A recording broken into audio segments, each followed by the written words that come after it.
In the small, tight-knit town of Maplewood, life had a way of moving at a leisurely pace. It was the kind of place where everyone knew each other, where neighbors greeted each other on the streets, and children played in front yards without a care in the world. Yet, even in such a seemingly idyllic setting, an undercurrent of something darker, something hidden, flowed beneath the surface. This was the story of a small boy named Jamal and the day his world collided with the harsh realities of racism. Chapter 1. The town of Maplewood. Maplewood was a town like many others across America, unremarkable in most ways. Its quiet streets were lined with rows of modest houses, with flower beds and white picket fences neatly arranged like pages in a storybook. Life here was simple, slow, and often predictable, a place where diversity was seen but not always understood. At the center of Maplewood stood Hawkins Bakery, a staple of the community for generations. The smell of freshly baked bread wafted through the air every morning, drawing in customers from all walks of life. The bakery, owned by old Mrs. Hawkins, was one of those rare places that seemed timeless, where people from all backgrounds came together over a shared love of her homemade treats. But as welcoming as the bakery appeared on the surface, it could not escape the deep-seated biases that lingered beneath. Chapter 2. Jamal and his world. Jamal was 8 years old, with large, expressive eyes that gleamed with curiosity and innocence. He lived with his mother, Karen, and his little sister, Maya, in a small house just a few blocks from the bakery. His father had passed away when Jamal was barely 5, leaving Karen to raise her 2 children on her own. Despite the hardships they faced, Karen did her best to provide a stable and loving home for her children, shielding them from the more difficult aspects of the world they lived in. Jamal was a typical boy in many ways. He loved soccer, comic books, and the occasional trip to the corner store for candy. But what set him apart was his deep sense of wonder about the world. He loved asking questions, even if they seemed simple. He was fascinated by people, how they spoke, how they moved, and what made them who they were. His mother often joked that he would grow up to be a journalist or a detective because of his endless curiosity. Jamal's favorite place in Maplewood was Mrs. Hawkins' bakery. Every Saturday morning, he would beg his mother for $1 to buy one of the bakery's famous sourdough loaves. To Jamal, the bakery was a magical place, where he could watch Mrs. Hawkins knead the dough and sprinkle it with flour. She would always smile at him, her eyes crinkling with age and kindness, and slip him a cookie while she prepared his order. But that Saturday was different. Chapter 3. The confrontation. The sun shone brightly in Maplewood as Jamal skipped down the sidewalk toward the bakery, a crisp dollar bill clutched in his hand. He was excited for his weekly treat, and his heart raced with anticipation. As he reached the bakery, he saw that it was unusually busy. People were lined up at the counter, chatting and placing orders, while Mrs. Hawkins bustled behind the counter. Jamal squeezed his way through the crowd, his small frame allowing him to slip unnoticed toward the shelves of fresh bread. The aroma of the sourdough filled his nostrils, and he couldn't resist picking up a loaf, feeling its warm crust against his hands. But before he could make his way to the counter, a voice rang out, "Hey, kid! What do you think you're doing?" Jamal froze. His heart pounded in his chest as he turned to see 2 police officers standing in the doorway.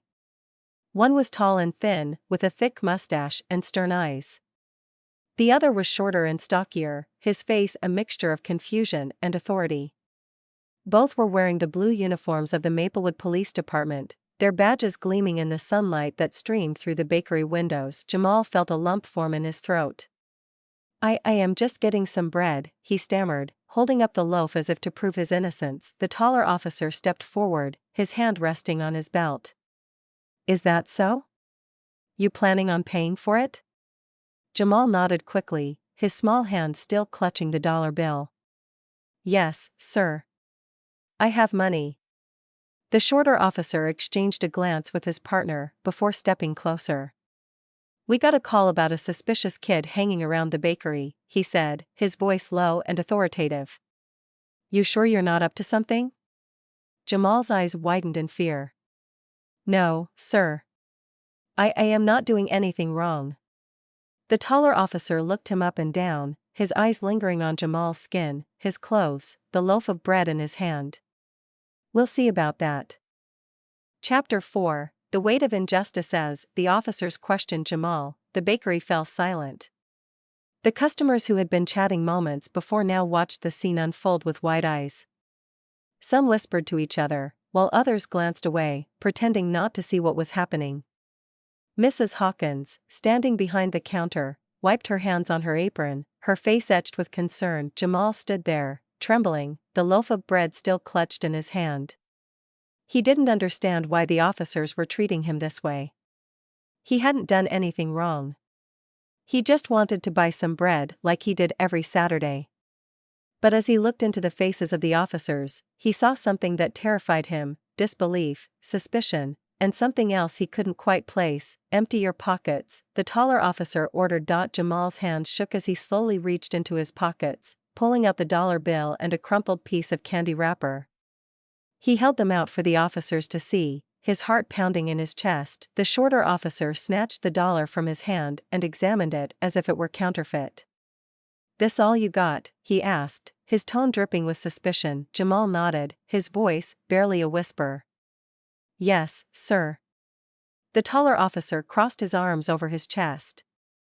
"You sure you're not hiding anything else? No funny business?" Tears welled up in Jamal's eyes as he shook his head. "I'm not lying," he said, his voice cracking. "I just want to buy some bread." The officers exchanged another glance before the taller one finally stepped back. "All right," he muttered. "But we're watching you, kid." Jamal felt the weight of their gaze as he slowly made his way to the counter, his legs feeling like lead. Mrs. Hawkins handed him the loaf of bread, her usual smile replaced by a look of quiet sadness. She didn't say a word, but her eyes told him everything. As Jamal left the bakery, the whispers of the customers followed him out the door. Chapter 5, The Aftermath. Jamal walked home in a daze, the loaf of bread tucked under his arm. He couldn't shake the feeling of shame that clung to him like a second skin. He hadn't done anything wrong, but the way the officers had looked at him, the way they had spoken to him, it made him feel like a criminal. When he reached his house, he found his mother in the kitchen, preparing lunch. She smiled when she saw him, but her smile quickly faded when she noticed the look on his face. "Jamal, what happened?" she asked, concern lacing her voice. Jamal hesitated for a moment before telling her everything. As he spoke, his mother's face hardened, her hands clenched into fists at her sides.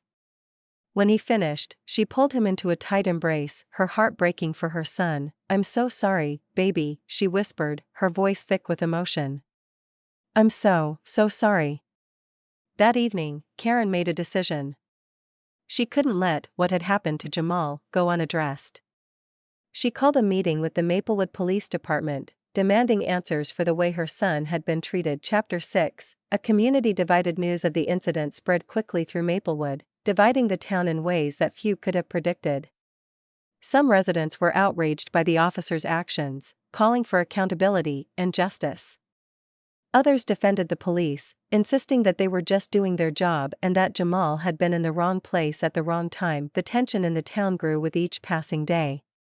Protests were organized, with people marching through the streets, holding signs that read "Justice for Jamal" and "End Racism Now."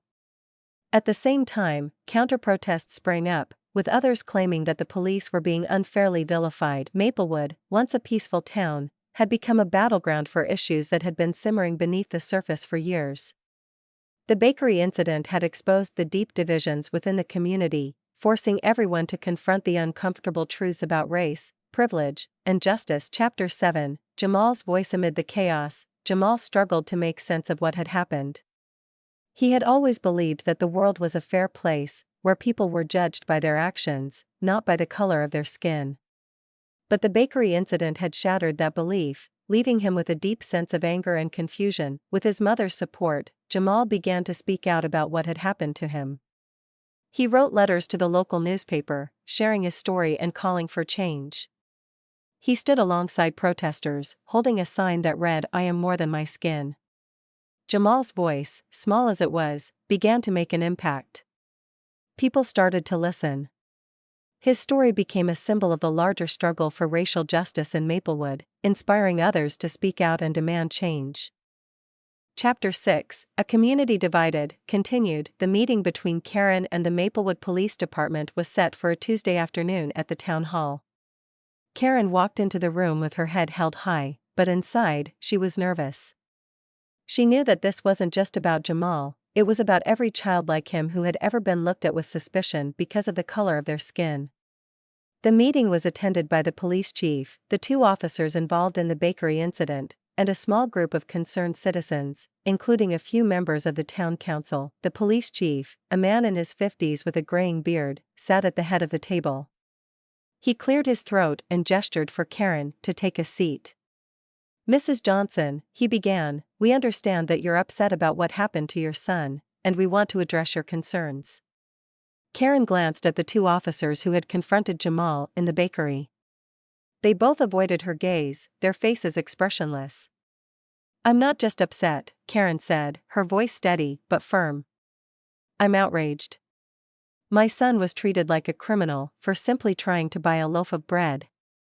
He did nothing wrong, and yet he was humiliated in front of an entire store full of people." The police chief nodded slowly. "I understand how you feel, and I want you to know that we take this very seriously. However, our officers were responding to a call about a suspicious individual. They were following protocol." "Protocol?" Karen's voice sharpened. "Is it protocol to assume that an 8-year-old boy is a thief just because of the color of his skin?" The room fell silent. Karen could feel the tension in the air, the weight of unspoken truths pressing down on everyone present. She knew that this wasn't just about what had happened to Jamal, it was about a system that had allowed such biases to fester for far too long. The police chief sighed and leaned forward, his elbows resting on the table. "We're not saying the officers acted perfectly. In hindsight, we can see that things could have been handled differently." Karen's eyes narrowed. "Differently? You mean my son could have been treated like a human being instead of a suspect? I want more than just words. I want real change." Chapter 7, Demands for Justice. Karen's call for change echoed through the town in the days that followed. She wasn't alone in her anger. Other families, especially families of color, began to speak out about their own experiences with the police in Maplewood. Stories that had been whispered behind closed doors were now being shouted from the rooftops. People began to question the very foundation of the town they had always believed was fair and just. A town hall meeting was scheduled to address the growing unrest. Maplewood had never seen anything like it. The meeting room was packed to capacity, with people spilling out into the hallways and gathering outside, holding signs that read "Justice for Jamal" and "No more racial profiling." On one side of the room sat the families who had been affected by the police's actions, and on the other side sat the police officers, the town council, and their supporters. As the meeting began, Karen stood up to speak. Her voice was strong, but there was an unmistakable edge of emotion. "This is not just about my son," she said, addressing the crowd. "This is about every child who has ever been treated unfairly because of the way they look. It's about the assumptions that people make without even knowing who you are. We cannot allow this to continue." The room erupted into applause, but not everyone was on her side. A man from the back of the room stood up and shouted, "The police were just doing their jobs.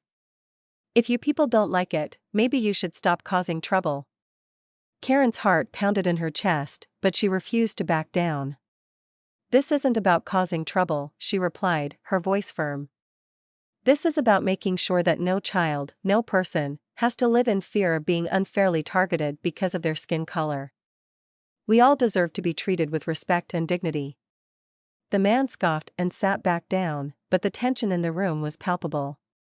This was not going to be an easy battle. Chapter 8, Jamal speaks. In the midst of the growing tension, Jamal remained quiet. He watched as his mother took on the town's police department, the town council, and even some of their own neighbors. At school, he could feel the stares from his classmates, some of them sympathetic, others curious, and a few hostile. He heard the whispers behind his back, the way some of the other kids would make comments about the bakery boy. One day, after school, his mother found him sitting on the front steps of their house, staring at the ground. "What's on your mind, baby?" she asked, sitting down beside him. Jamal didn't look up. I just. I don't understand why they think I'm bad. I didn't do anything wrong, Mom. Why do they think that? Karen's heart ached for her son. She wrapped her arm around him and pulled him close. It's not about you, Jamal. It's about how some people see the world. They see the color of your skin and they make assumptions. But that doesn't mean there's something wrong with you. It means there's something wrong with how they're thinking. Jamal looked up at her, his eyes filled with confusion. But what can I do? I don't want people to think I'm bad just because of how I look. Karen thought for a moment before speaking. You can be yourself, Jamal.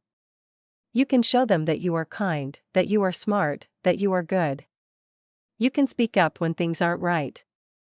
And most importantly, you can remember that no matter what anyone says, you know who you are. And I know who you are. That night, Jamal made a decision. He had seen his mother fight for him, and now it was his turn to speak up. At the next town meeting, Jamal asked if he could say something. The room fell silent as he walked up to the microphone, his small frame dwarfed by the podium. My name is Jamal, he began, his voice shaky but determined. I'm 8 years old, and I love soccer and comic books. I like playing with my friends and going to the bakery on Saturdays to get bread. But last week, something happened to me that made me feel really sad. The police thought I was stealing, even though I wasn't. They thought I was bad because of the way I look. But I'm not bad. I'm just a kid, like all the other kids here. The room was so quiet that you could hear a pin drop. Jamal continued, his voice growing stronger with each word. I don't want anyone else to feel like I did that day. I don't want anyone to think they're bad just because of how they look. We should all be treated the same, no matter what. When Jamal finished, the room erupted into applause. Tears filled Karen's eyes as she watched her son stand tall, his small voice ringing with truth and courage. Chapter 8, The healing process. It took months for the tension in Maplewood to subside, but slowly, the town began to heal. The police department issued an apology to Jamal and his family, acknowledging the harm that had been done. Training programs were implemented to address bias and racism within the force, and new policies were put in place to prevent incidents like the one at the bakery from happening again. Jamal, for his part, found a sense of peace in knowing that his voice had made a difference. He had been confronted by the harsh realities of racism, but he had emerged stronger, more aware of the world around him, and more determined than ever to fight for justice. Chapter 9, Moving forward. As the years passed, Jamal continued to grow, both physically and emotionally. He never forgot the incident at the bakery, but he refused to let it define him. Instead, he used it as fuel to drive his passion for justice and equality. Jamal went on to become a lawyer, dedicating his life to fighting for those who, like him, had been wrongfully judged or treated because of the color of their skin. He never stopped asking questions, never stopped seeking the truth, and never stopped believing that change was possible. And every Saturday, without fail, Jamal would visit Mrs. Hawkins' bakery, a reminder of where his journey had begun, and a testament to how far he had come. Conclusion. Jamal's story was just one of many, but it was a powerful reminder of the impact that racism can have on even the smallest moments of our lives. It showed how deeply ingrained biases can be, and how important it is for all of us to confront those biases head-on. But most of all, it showed the power of resilience, the strength of a single voice, and the hope that, even in the face of injustice, change is always possible. Chapter 9, A community begins to heal. Jamal's speech had a profound impact on the town. The innocence and sincerity of his words cut through the tension like nothing else had. People began to realize that this wasn't about politics or division, it was about a child, and how he had been made to feel less than because of something he had no control over. The town council, moved by Jamal's words, announced that they would be implementing new policies to address racial profiling within the police department. Officers would undergo bias training, and there would be more accountability for how they interacted with the community. It wasn't a perfect solution, but it was a start. Over the next few weeks, the protests died down, and the town began to return to some semblance of normalcy. But things had changed. Conversations about race, bias, and justice became more common. People who had never thought much about these issues before were now discussing them with their friends, families, and neighbors. Chapter 10. Moving forward, months passed, and the bakery incident became a defining moment in Maplewood's history. Jamal's story had sparked something in the town, an awakening, a recognition that things were not as perfect as they once seemed. But more than that, it had inspired people to take action, to confront their own biases, and to work toward a more just and equitable community. Jamal, for his part, continued to grow and thrive. He never forgot what had happened to him in the bakery, but he refused to let it define him.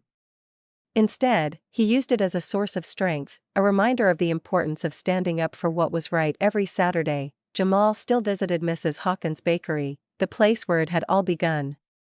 But now, when he walked in, he was greeted not with suspicion, but with smiles and warm welcomes from everyone inside, and as he left the bakery, his loaf of sourdough in hand, Jamal would glance up at the sky, knowing that he had helped make Maplewood a better place, not just for himself, but for everyone. Conclusion. Jamal's journey from that fateful day in the bakery to becoming a voice for change was a reminder that even the smallest moments in life can have the biggest impact. His courage, his mother's determination, and the support of a community willing to listen and learn helped turn an injustice into an opportunity for growth and understanding. The road to equality and justice is long, and there will always be challenges along the way. But as long as there are voices like Jamal's, willing to speak up and demand change, there is hope that the future will be brighter for all. Chapter 1. The stare that couldn't be ignored. It was a regular Tuesday afternoon when Officer Ethan Marshall first saw her. She stood in the aisle of the convenience store, her long braids falling over her shoulders, looking through the shelves of canned goods as if she were searching for something specific. There was nothing particularly suspicious about her at first glance, but there was something in her eyes, an intensity that Ethan couldn't shake. She didn't look like the regular shoppers. Her movements were too careful, too calculated, as though she knew people were watching. Ethan stood near the entrance, his gaze fixed on her, trying to decipher why she caught his attention. After years on the force, he'd developed a sharp sense of intuition. Some called it paranoia, but it had saved his life more than once. His instincts told him something was off, even if he couldn't put his finger on it just why. As she moved from aisle to aisle, her eyes darted around, surveying the area. Was she stealing? Scoping out the place for something more sinister? The thoughts ran through Ethan's mind as he adjusted his police belt and radioed in, "This is Officer Marshall, got eyes on a suspect at Corner Mart on 5th. No actions yet, but something's off. Keep me posted." Without waiting for backup, he began to follow her discreetly. He watched as she picked up a box of cereal, examined it, then put it back down. She moved on to the snacks, but again, didn't seem to be buying anything. She was taking her time, too much time for someone with no clear purpose. "Excuse me, miss," Ethan said, stepping forward. She turned around slowly, and their eyes met. Hers were unusual. Dark, yes, but they seemed deeper than that, glowing faintly, reflecting an unnatural light. Ethan felt a shiver run down his spine. "Yes, officer," she replied, her voice soft but confident. Ethan swallowed, trying to shake the strange feeling crawling over him. "Can I help you with something?" She raised an eyebrow, almost amused. "I'm just shopping." "Is there a problem?" There was no smile, no tension. Just calm, unsettling calm. Ethan hesitated, but his gut wouldn't let it go. Something about her wasn't right. "I'm going to have to ask you to step outside with me," he said firmly, but before he could say more, she turned away, ignoring him entirely. That's when Ethan noticed the faint trail of blood dripping from her eyes. His breath hitched.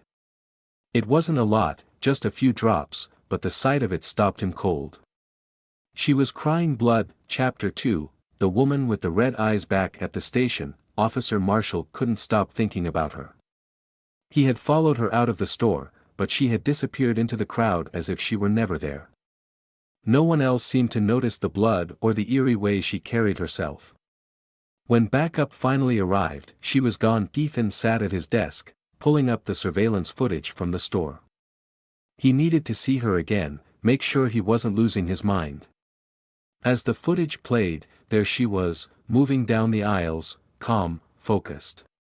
But something was wrong with the recording. Her eyes. The camera couldn't capture them correctly.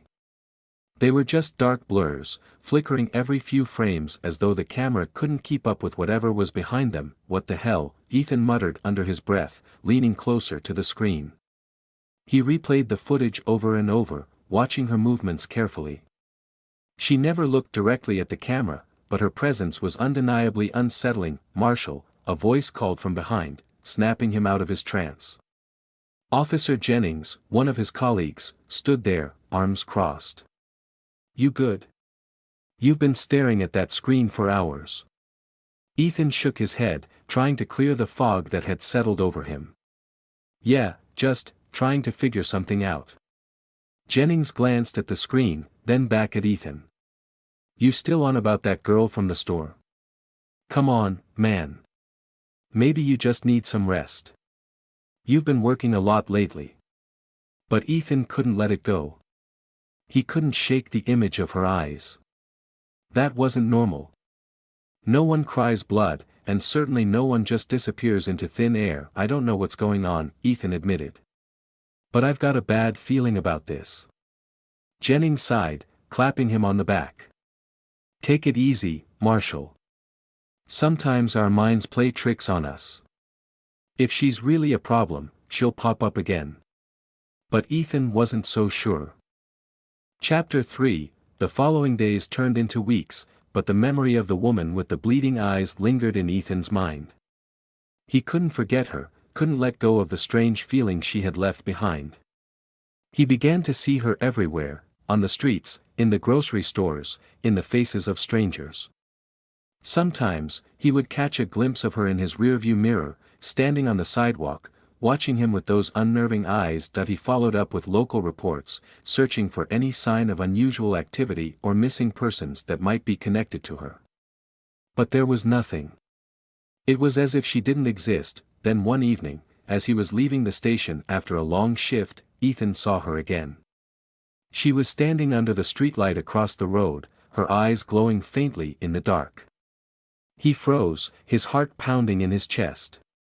This time, he wouldn't let her slip away. Ethan sprinted across the street, dodging traffic as he closed the distance between them. But the closer he got, the more disoriented he felt. The world around him seemed to blur, and his vision started to swim. His body felt heavy, his movement sluggish, as if the air itself had thickened. When he finally reached her, he was out of breath, his head spinning. She didn't move. She just stood there, watching him with those impossible eyes. "You're not real," Ethan gasped, struggling to regain control. What are you?" The woman tilted her head, her expression unreadable. "I'm as real as you are, Officer Marshall." "How do you know my name?" he demanded, his voice shaking. "I've always known," she replied softly. "You've been following me, haven't you?" Ethan opened his mouth to speak, but the words wouldn't come. His head was pounding, and his vision was blurring.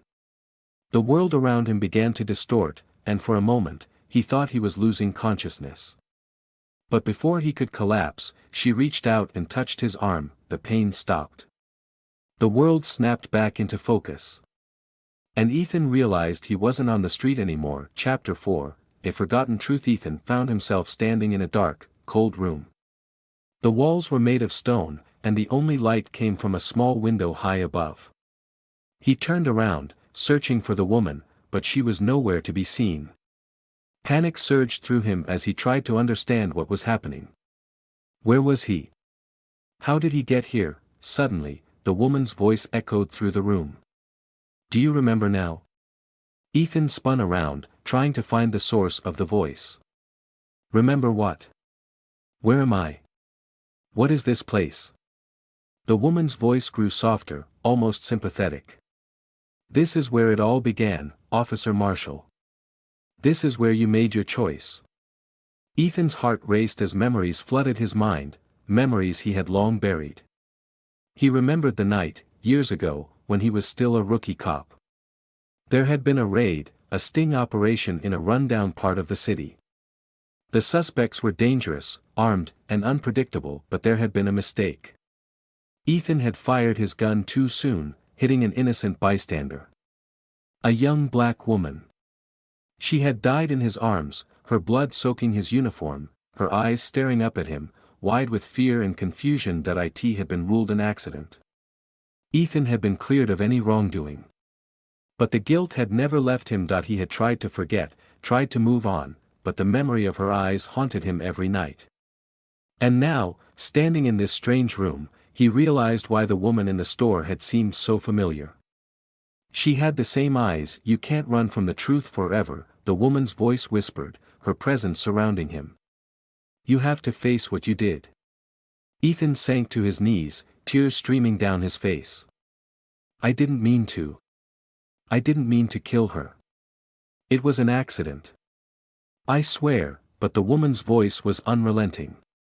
"You took a life, Officer Marshall. And now, you must answer for it." Chapter 5, Redemption. Ethan wasn't sure how long he remained in the darkness, the weight of his guilt crushing him. But as the memories washed over him, he realized that the woman with the bleeding eyes wasn't here to punish him. She was here to help him find peace. "I'm sorry," Ethan whispered, his voice shaking. "I'm so sorry." The room around him began to dissolve, and the woman's form appeared before him once more, her eyes softening. "It's time to let go, Officer Marshall. It's time to forgive yourself." As she reached out to him, Ethan felt a warmth spread through his chest. The guilt, the pain, the sorrow, it began to lift, slowly, like a heavy fog dissipating in the morning light. He looked into her eyes, and for the first time, they weren't filled with blood. They were clear, peaceful. "Thank you," Ethan breathed, his heart lighter than it had been in years. The woman smiled faintly, then faded into the light, leaving Ethan alone in the middle of the street. The world had returned to normal. The noise of the city, the cars passing by, the people walking, it all came rushing back, but Ethan had changed. He stood there for a long time, staring at the spot where she had vanished, the tears in his eyes now flowing freely. He had found forgiveness, but more importantly, he had found a way to move forward, and as he walked back to his patrol car, Ethan knew that he would never forget her. The woman with the bleeding eyes had given him a second chance. Chapter 6, The Guilt Never Sleeps. Ethan thought that after his encounter with the mysterious woman, things would change. That he could finally rest. But guilt is not something that fades easily. It lingers, festers like a wound that refuses to heal. Each night, as he closed his eyes, he could still see her, the woman he had accidentally killed years ago. The haunting red eyes of the apparition from the convenience store reminded him that he hadn't fully faced his demons. He had acknowledged them, yes, but that wasn't enough. Each night, the vision of the woman grew stronger. He could hear her voice in the silence of his small apartment, feel her presence in the corners of his mind. Sometimes, he'd wake up in a cold sweat, her name on his lips, though he never knew it in life. He felt her watching him, even when he was alone. Ethan tried to return to work, thinking that drowning himself in the daily grind would ease the burden. But the streets felt different now. The routine stops, the mundane encounters, all of it seemed hollow compared to the weight of his guilt. His colleagues noticed the change. Jennings, always light-hearted, had tried to joke about it.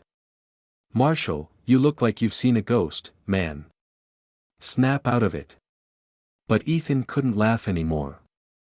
He couldn't joke about ghosts.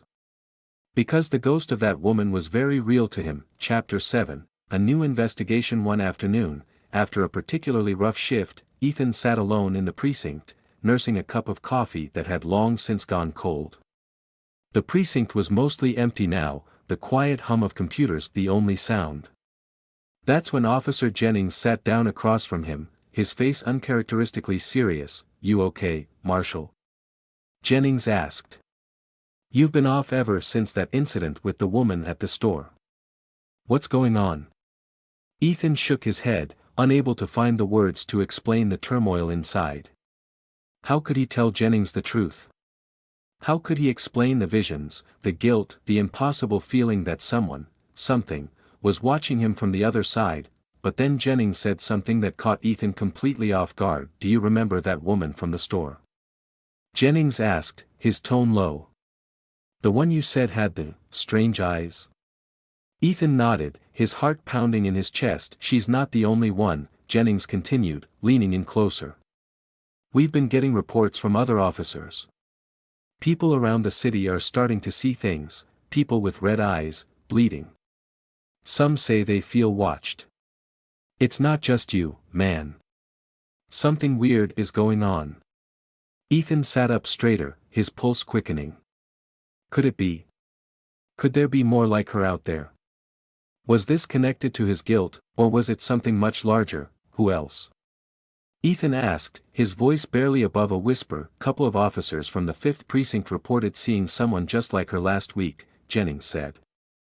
"Same description. Red eyes. Blood. And get this, they disappeared, just like she did. No trace, no nothing."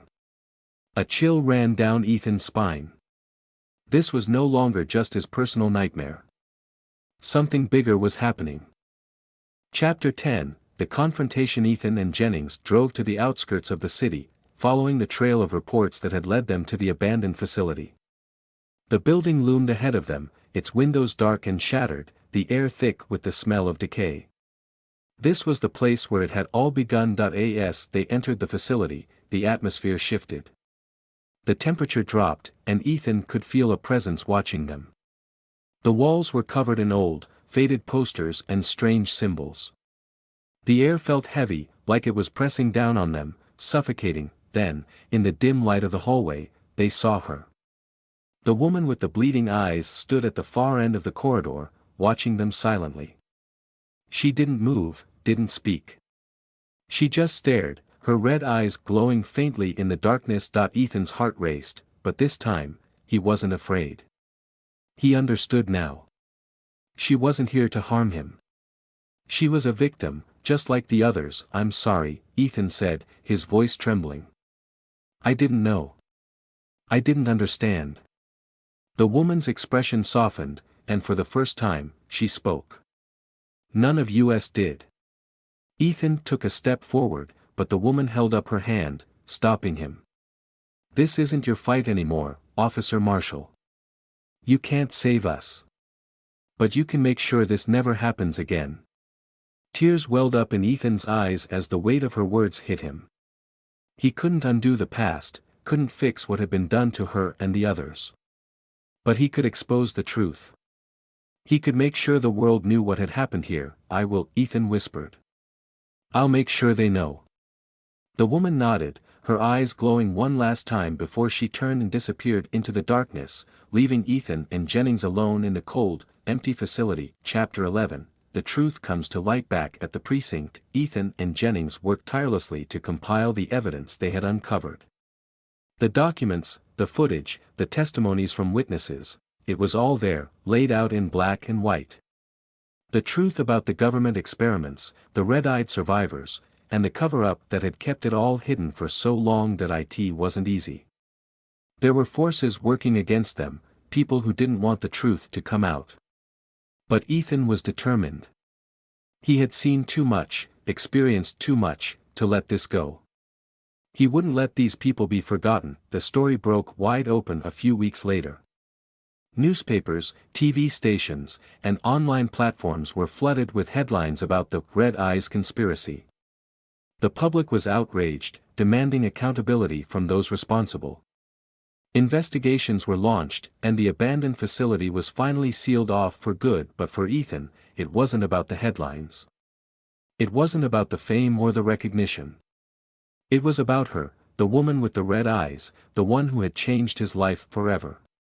She had given him a second chance, and he had used it to do something good. Chapter 12, The Long Road to Redemption. Months passed, and life slowly returned to normal. The city moved on, the public outrage fading as new stories took its place in the headlines. But Ethan had changed. He had found a new purpose, a new way forward. Every now and then, he would catch a glimpse of her in the crowd, a flash of red eyes, a fleeting smile. He knew she was still out there, watching, waiting. And though he would never see her again, not the way he had before, he knew that she was at peace now, and so was he. In the heart of the city, a chance encounter between two women would set off a chain of events neither of them expected. One woman, named Sarah, a fit and determined woman in her early 30s, was of European descent. She had spent her life working hard, achieving her goals, and trying to navigate the world with her head held high. The other, Nyla, a strong and independent African-American woman, had walked a similar path, yet her experiences had shaped her differently. Their lives, though seemingly parallel, were soon to collide in a dramatic and emotional way that would change their perspectives forever. Chapter 1. The busy street. Sarah had just finished her usual afternoon run. Her blonde hair was slick with sweat, her breath coming in heavy, rhythmic gasps as she made her way through the crowded city streets. She loved this city, despite its rough edges. It was where she'd built her life, where she'd fought for everything she had. But today, something was different. There was tension in the air, something she couldn't quite put her finger on. Nyla, on the other hand, was on her way to an important meeting. She was running late, her dark, curly hair pulled into a high bun, and her athletic build drew attention. As she hurried down the sidewalk, she felt eyes on her, as she often did, and her guard was up. She was used to people making assumptions about her based on her appearance. It was something she had dealt with all her life. Their paths crossed at a narrow corner of the street. Neither woman noticed the other until it was too late. Chapter 2, the collision. With both moving at full speed, the impact was inevitable. Sarah, distracted by her thoughts, and Nyla, focused on her phone, collided in a forceful crash. Bags dropped, phones flew, and in an instant, frustration boiled over. "Watch where you're going," Sarah snapped, her voice sharp and impatient. "Excuse me? You ran into me," Nyla retorted, her tone equally heated. Neither woman was willing to back down.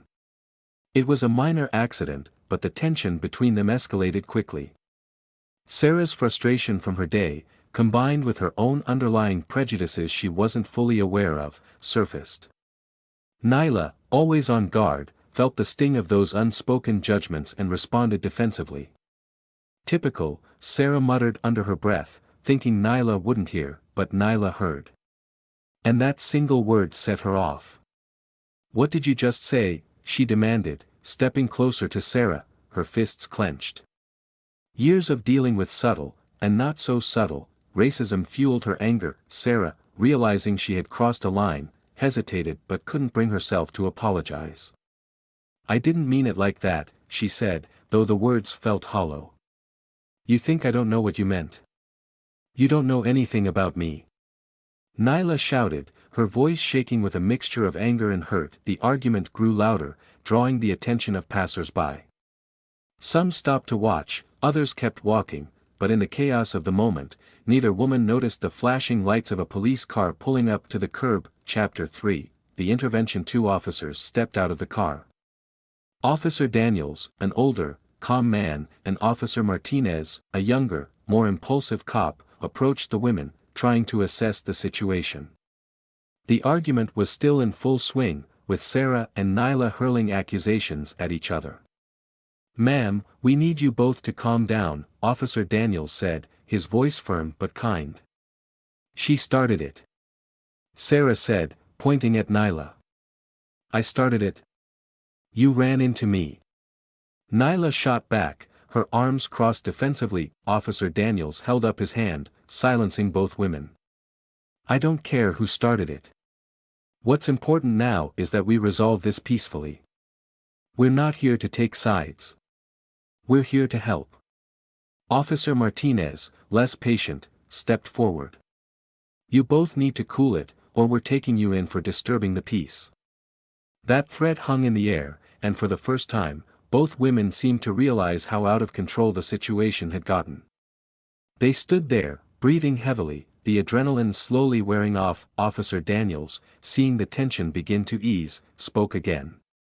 "Look, you both had a rough moment. But yelling at each other isn't going to fix anything. Maybe you just need to talk it out." Sarah and Nyla, still fuming, glared at each other. Neither wanted to be the first to speak, but the reality of the situation was sinking in. They were standing on a busy street, with the police involved, and all over what had originally been a simple accident. Chapter 4, The conversation. After a long, uncomfortable silence, Sarah finally broke. "I'm sorry," she said, though the words were strained. "I didn't mean for it to escalate like this." Nyla eyed her warily. "Sorry for what? For bumping into me, or for the way you treated me after?" Sarah hesitated, the weight of Nyla's words sinking in. "Both, I guess," she admitted, though it still didn't feel like enough. "I didn't mean to assume things about you." Nyla softened slightly but kept her guard up. "That's the problem. You assumed. Just because I look a certain way, you think you know me. But you don't." Sarah, feeling the shame rise in her chest, nodded. "You're right. I don't know you. I don't know your story. And I shouldn't have said what I did." Officer Daniels, watching the conversation unfold, gave a small nod to his partner.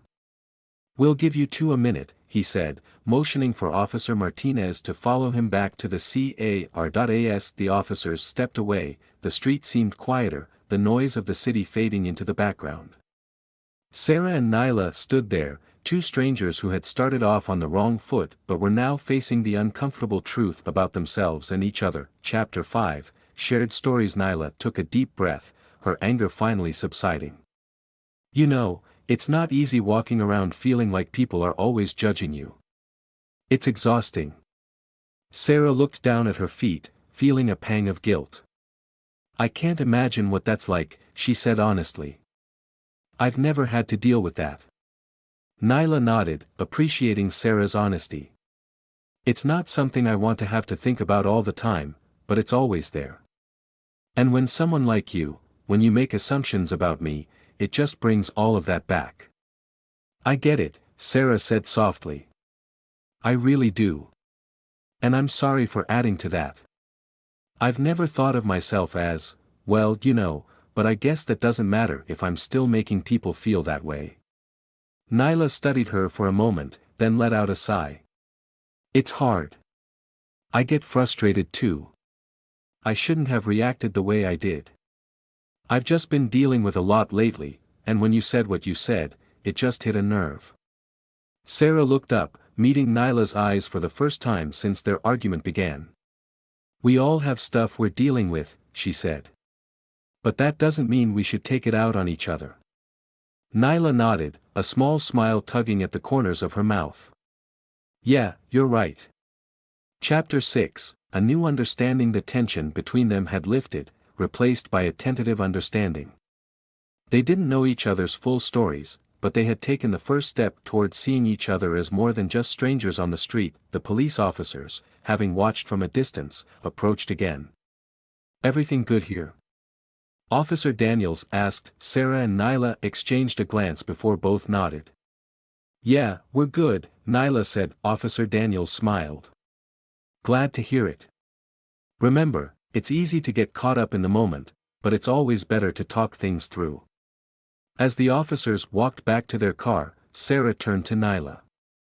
"I'm really sorry," she said again, this time with more sincerity. Nyla smiled, the warmth in her expression surprising even herself. "Me too." They stood there for a moment longer before parting ways, not as friends, but as people who had learned something important about themselves and each other. Epilogue. Moving forward in the days and weeks that followed, both Sarah and Nyla reflected on what had happened.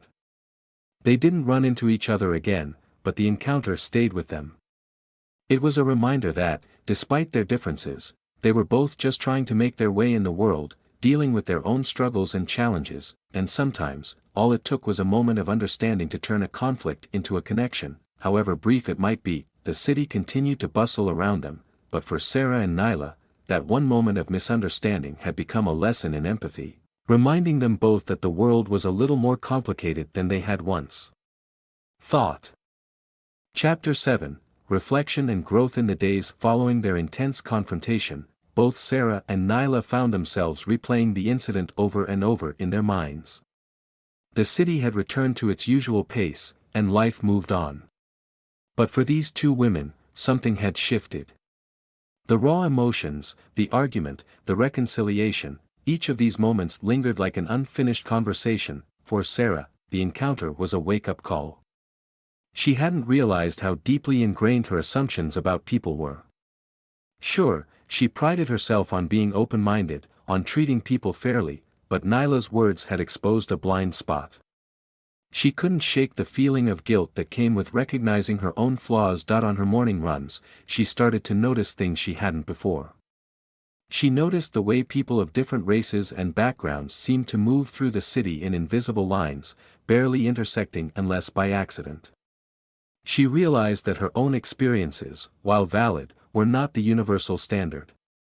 The world was bigger than her perspective. One evening, as she sat on her balcony overlooking the city skyline, Sarah pulled out her phone and began researching topics on unconscious bias and privilege. She knew the incident with Nyla wasn't just a one-time thing. It was part of a much larger conversation she had been unaware of. She decided it was time to educate herself. Chapter 8, Nyla's struggles. For Nyla, the experience brought back memories she had tried to bury. Growing up in a predominantly white neighborhood, she had always been the other, always fighting to prove her worth. Over time, she had built walls around herself, using her strength and independence as a shield against the constant microaggressions she faced. But the encounter with Sarah had shaken her. It wasn't just the argument, it was how quickly she had let her guard down afterward. How she had allowed herself to be vulnerable, even for a moment, in front of a stranger. It made her wonder if maybe, just maybe, there was room for understanding and growth even in the most unexpected places. One afternoon, Nyla found herself sitting in a cafe, watching people go about their lives. She thought about how exhausting it was to always be on the defensive. Maybe she had been too hard on Sarah. After all, the woman had apologized, and in the end, they had come to an understanding. Was it possible that she, too, had her own assumptions that needed to be challenged? Nyla sighed, sipping her coffee. She decided to call her best friend, Keisha, who had always been a voice of reason in her life. "Hey, Kuish," Nyla said when her friend picked up. "I need to talk." Keisha listened as Nyla recounted the entire incident, from the collision to the police intervention and their eventual reconciliation. When she finished, there was a long pause on the other end of the line. "You know what I think?" Keisha finally said. "I think you both learned something important that day. It's not easy to face your own biases, whether you're on the receiving end or the giving end. But the fact that you both walked away with a new perspective? That's huge." Nyla nodded, even though Keisha couldn't see her. "Yeah, I guess you're right. It just caught me off guard, you know. I've dealt with this stuff my whole life, and I wasn't expecting her to be so open about it afterward." "People can surprise you," Keisha said. "And maybe that's a good thing." Chapter 9, Unexpected Encounters. Several weeks had passed, and both women had gone back to their normal routines. The incident was no longer fresh, but it wasn't forgotten either. The city, with all its chaos and unpredictability, continued to be a place where people's paths crossed in unexpected ways. One afternoon, Sarah found herself walking down the same street where the argument had occurred. She hadn't been back to that area since the confrontation, and as she approached the spot, memories of the day flooded her mind. She felt a mix of emotions, shame, growth, and a strange sense of closure. Just as she was about to turn the corner, she spotted a familiar face. Nyla was walking out of a nearby cafe, headphones in her ears, her focus on her phone as she absent-mindedly sipped a smoothie. For a moment, Sarah hesitated. Should she say something? Would Nyla even remember her? Or was it better to leave things as they were, resolved, but not revisited? Before she could make up her mind, Nyla looked up and their eyes met. There was a moment of recognition, followed by an awkward smile from both sides. Sarah raised her hand in a tentative wave, and to her relief, Nyla smiled back. "Hey," Sarah said as she approached. "Fancy seeing you here." Nyla chuckled, pulling out her headphones. Yeah, small world, huh? They stood there for a moment, the awkwardness of their last encounter lingering in the air, but it wasn't uncomfortable. In fact, it felt almost normal. How've you been? Sarah asked, genuinely curious. Nyla shrugged. Good, I guess. Just working, staying busy. You? Same. I've been doing some thinking, actually. About what happened. Nyla nodded, her expression softening. Yeah, me too. There was a brief pause before Sarah continued. I know we didn't part on bad terms or anything, but I just wanted to say again, I'm really sorry for the way I acted that day. Nyla smiled, this time more genuinely. I appreciate that. And honestly, I'm sorry too. I shouldn't have jumped to conclusions so quickly. They both laughed, the tension between them finally dissolving into something lighter, something resembling the beginning of an understanding that went beyond their differences. Chapter 10, A New Connection. Over the next few months, Sarah and Nyla found themselves running into each other more often, not by accident, but by design. What had started as a chance meeting had blossomed into an unlikely friendship. They began meeting up for coffee or the occasional run, bonding over shared experiences and their mutual love of fitness. Their conversations delved deeper into their lives, their challenges, and their growth. They discussed race, privilege, and the complexities of living in a world that so often put people into boxes based on appearances. For Sarah, these conversations were eye-opening. She learned about the subtle and overt forms of racism Nyla had faced throughout her life, and it made her more aware of the privileges she had taken for granted. She began advocating for change in her own social circles, speaking out against the kind of casual assumptions that had once led to her own misstep. For Nyla, the friendship was a chance to let her guard down. She realized that not every misunderstanding had to end in conflict, and that people, even those who seemed ignorant at first, were capable of growth. It wasn't always easy, but she learned that sometimes, giving people the benefit of the doubt could lead to something better. Chapter 11. The future ahead. As their friendship deepened, Sarah and Nyla found themselves reflecting on the strange way they had met. What had started as a moment of conflict had turned into something positive, something neither of them could have predicted. One evening, as they sat in a park after a long run, Sarah turned to Nyla and said, "You know, if someone had told me that the woman I almost fought on the street would end up being one of my best friends, I wouldn't have believed them." Nyla laughed, shaking her head. Same here. Life is funny like that. They sat in comfortable silence for a while, watching the sun dip below the horizon. The city was still bustling around them, full of people who, like them, were navigating their own lives, their own struggles, and their own misunderstandings. But for Sarah and Nyla, the city no longer felt quite as isolating.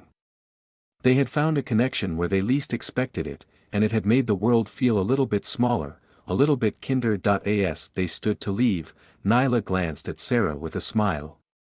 Who knows? Maybe we're just getting started. Sarah smiled back, feeling the weight of the day lift from her shoulders. Yeah, she said. Maybe we are. And with that, they walked off into the city, two women from different worlds who had found common ground in the most unexpected of ways. Chapter 12, Strength in Unity. As the months went by, Sarah and Nyla's friendship continued to grow. They became sounding boards for one another, discussing not only their personal challenges but also the broader issues they faced in the world around them. Their friendship was no longer just about reconciliation after a misunderstanding, it became a symbol of how unity could grow from division, and how two people, seemingly worlds apart, could come together to create something meaningful. One day, during one of their regular coffee meetups, Nyla brought up a topic that had been on her mind. Sarah, have you ever thought about doing something more with everything we've been talking about? Like, beyond just us? Nyla asked, stirring her coffee. Sarah looked at her curiously. What do you mean? Nyla leaned forward, her voice lowering with excitement. I've been thinking, what if we took what we've learned, about race, about biases, about confronting assumptions, and started a conversation with more people? I don't know, maybe something online or in the community. A blog, a podcast, something. Sarah's eyes lit up at the idea. That's actually a really good idea. We've had so many deep conversations, and I think a lot of people could benefit from hearing our perspective. It's one thing to read about these issues, but it's another to hear it from people who have lived it. Nyla nodded. Exactly. And we can focus on the power of communication, like what happened between us. It's about creating spaces for dialogue, where people can talk about their experiences and actually listen to each other. The more they talked, the more excited they became about the possibilities. They brainstormed ideas, coming up with names for their potential project and thinking about the different topics they could cover. It wasn't just about race, it was about empathy, about understanding, about bridging gaps between people from different walks of life. As they wrapped up their coffee, they had a new mission. It was no longer just about their personal growth, it was about using their experiences to inspire others. Chapter 13, the launch. Several weeks later, after countless hours of planning, Sarah and Nyla officially launched their project, a podcast called Bridging the Divide. It was a space where they could share their stories and invite others to do the same. The first episode, naturally, was about how they had met, their argument, their initial misunderstandings, and how they had grown from it. The response was overwhelming. People from all over the country reached out to them, sharing their own stories of misunderstandings, conflicts, and reconciliations. It seemed that their message had struck a chord. So many people had experienced moments like theirs but had never found the right way to talk about them. In one episode, they invited experts on racial bias to discuss the science behind prejudice and why it's so deeply ingrained in society. In another, they interviewed people from different cultural backgrounds, sharing their perspectives on how they had navigated difficult situations. Each episode was a conversation, and the goal was always the same: to foster understanding and encourage open dialogue. For both Sarah and Nyla, this project became more than just a hobby, it became a passion. They were learning as much as their listeners, and every story they heard helped them grow even further. Chapter 14, challenges along the way. Of course, not everything was smooth sailing. As their podcast gained more attention, they began to face criticism from people who weren't ready to have these kinds of conversations. Some accused them of being too soft, of not addressing the real, systemic issues that caused prejudice and inequality.